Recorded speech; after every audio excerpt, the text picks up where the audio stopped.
Welcome to Module 9. This module talks about the importance of conducting an ethical job search, including the consequences of reneging on a job, and also what it means to be ethical and professional on the job. Ethics are basically the standards of behavior that tell us how we ought to act in our various life situations. For you as students and in the workplace, considerations include asking if anyone is being exploited and if you're treating others fairly, how your decisions reflect on you, on RIT, and on your company. Also, are you living up to the trust relationships you have established with others, students, faculty, and coworkers? Here are some things to think about regarding ethics in the job search and hiring process. Your resume and interviews must reflect the truth in all information you provide. First, your GPA must be exact with no rounding up. Remember that companies ask for transcripts quite often, so you'll always get caught. Don't exaggerate your skills either. Be honest about your knowledge and skill level. Job offers have been rescinded when students are caught lying, so it's best to be honest and work with companies who will accept your qualifications as they are.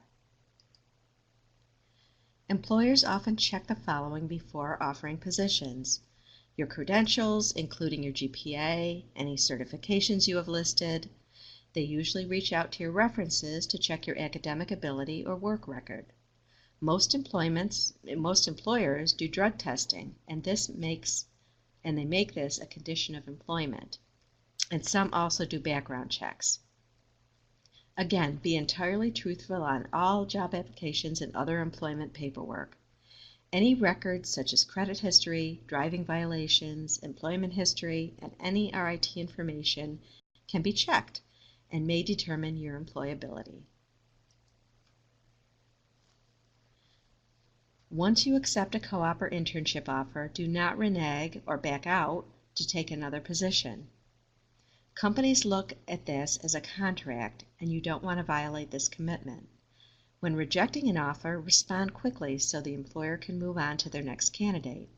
Similarly, when you get an invitation to interview but don't want to, respond in a timely fashion so the company can offer the interview slot to someone else. If you're not ready to accept an offer because you're waiting to hear from another company, you can ask for an extension to the response deadline date and then contact your first choice to ask where you stand in the process, telling them you have another offer but that they're your first choice. Once you have accepted a job, remove yourself from all other application processes you're currently in so they can move on to other candidates. As we discussed in the social media module, remember that a great majority of hiring managers use the internet to better assess candidates. Be sure all your communication and social media sites are professional and a good reflection of you as a prospective employee.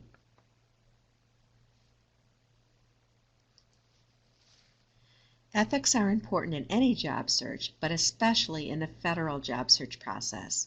You don't want to give the impression that you lack integrity. These are specific repercussions in the federal process for dishonesty in your application.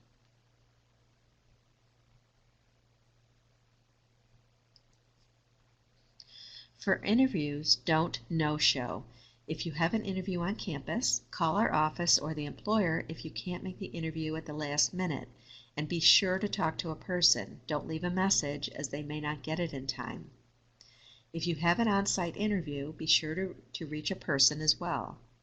On the job, if you'll be sick or you will be late, be sure to follow the company procedure and let your supervisor or another staff member in your department know. Again, talk to a person, don't just leave a message. Let's talk a little about life on co-op or internship. Remember that co-ops and internships are different from life at RIT. This is a real job and you have responsibilities. Learn the company procedures and policies regarding work schedule and company culture and abide by them. You need to be on the job when the company determines. You're accountable to your supervisor and teammates who are relying on you to perform the job you've been hired for. You want to have a positive co-op or internship experience, so follow all of these tips.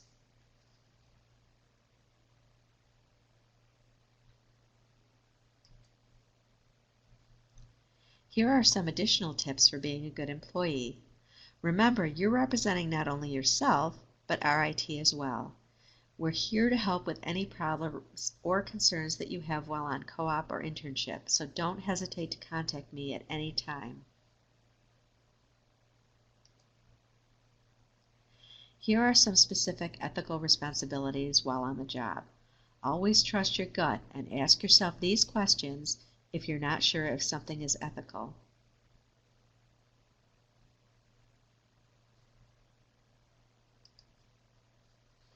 In terms of confidentiality, you may have to sign a non-disclosure agreement before starting work.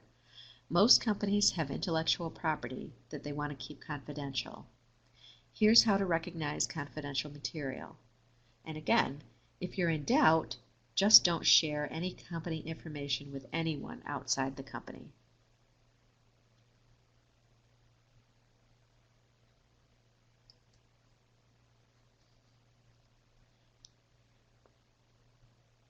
Ethics in the workplace extend to use of company resources. Learn the policies for all of their resources and follow them. You don't want to lose your position due to unethical behavior. Ethics work both ways, and the company has responsibilities to act ethically towards its employees as well. You may encounter issues or situations that don't feel right to you, that you're not being treated fairly or are being taken advantage of.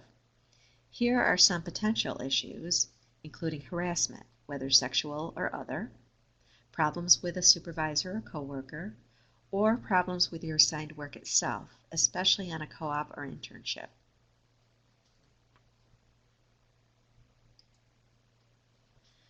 Again, it's your employer's responsibility to provide a safe work environment for all its employees, even co-ops and interns, and to resolve all issues and complaints.